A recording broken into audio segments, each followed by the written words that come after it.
यो हाम्रो ड्रइङ भयो हेर्नु साथीहरू।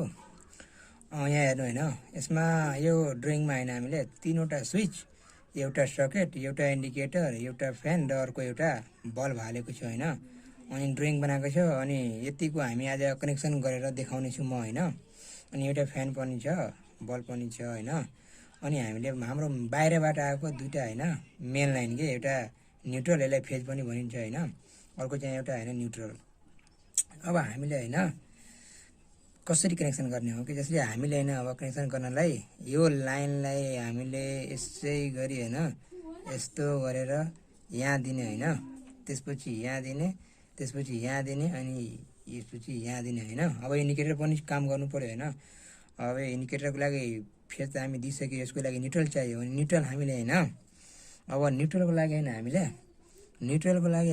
यहाँबाट होइन, यहाँबाट ल्याएर यहाँ दिन्छौँ होइन, यहाँ दिन्छौँ होइन। अनि यसको लागि पनि न्युट्रल चाहियो, यो पनि बल्नु पर्यो होइन। अनि यसको लागि हामीले यहाँबाट फेरि होइन यहाँ दिन्छौँ होइन, यहाँबाट हामी यहाँ दिन्छौँ। अब होइन यसलाई फेज पनि पुग्यो, यसलाई न्युट्रल पनि पुग्यो। अब मजाले न्युट्रल बढ्छ क्या होइन, यो के अरे त्यो इन्डिकेटर बल्छ क्या होइन। अब जसरी एउटा यो बल्बको लागि हामीले अब यो स्विच बनाउनु पर्यो, यो फ्यानको लागि स्विच बनाउनु पर्यो भने होइन। अब पावर सकेटमा जसरी हामी चार्जर लगाउँछौँ होइन, पावर सकेट काम गर्नु पर्यो होइन। यसको लागि हामीले होइन, यसको लागि हामीले के गर्नु पर्यो भने अब फेज होइन, अब फेज पनि चाहिन्छ होइन। अनि यहाँबाट हामीले यो फेज यहाँ दिने होइन। यसरी अब यो हामीले थिच्दाखेरि, यो स्विच थिच्दाखेरि करेन्ट फलो हुन्छ, अनि यो पावर सकेट हाम्रो काम गर्छ। अनि हामी चार्जर लगाउँछौँ अनि हाम्रो मोबाइल चार्ज हुन्छ क्या। अनि यो स्विचले हाम्रो यो काम गर्छ होइन, यो थिच्दाखेरि यो यसमा लाइन आउँछ होइन, अनि यो चल्छ। त्यसै गरी हामीले होइन यो बत्तीको लागि हाम्रो यो स्विच बनाउनु पर्यो कि, यो स्विच थिच्दाखेरि यो बत्ती बल्नु पर्यो। जसरी बनाउनु पर्यो भने हाम्रो होइन फेजलाई ल्याएर हामीले यहाँ दिन्छौँ, अनि यहाँ दिन्छौँ न्युट्रललाई होइन। अब न्युट्रलको लागि हामीले यो न्युट्रल यहाँबाट पनि दिन मिल्छ, यहाँबाट पनि दिन मिल्छ। दुवै ठाउँबाट जहाँबाट दिँदा कुरा उही हो। त्यसैले म न्युट्रल यहीँबाट दिन्छु। अनि अब यो स्विच थिच्दाखेरि होइन, यो स्विच थिच्दाखेरि करेन्ट फलो हुन्छ, अनि यो हाम्रो बत्ती मजाले बल्छ।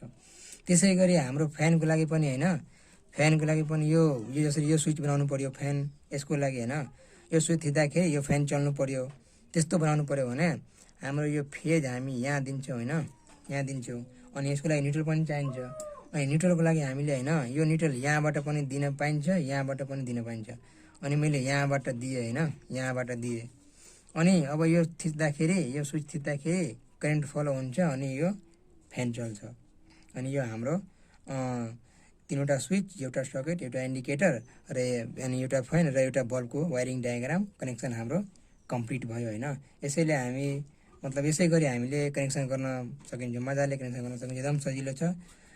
मलाई विश्वास छ कि तपाईँले राम्रोसँग सिक्नुभयो होला होइन। यस्ता कनेक्सन गर्ने सिक्ने, वायरिङ गर्न कसरी सिक्ने, सिम्पल बोर्डहरू कसरी वायरिङ गर्न सिक्ने, त्यसको लागि कमेन्ट गर्नु होला। अनि च्यानललाई सब्सक्राइब गर्नु अनि सेयर गर्नु होला होइन। अनि म यस्तै नयाँ नयाँ भिडियो लिएर आउँछु, अनि तपाईँहरूको माझ होइन। अनि हेरेर साथ दिनु होला, सपोर्ट गरिदिनु होला। धन्यवाद।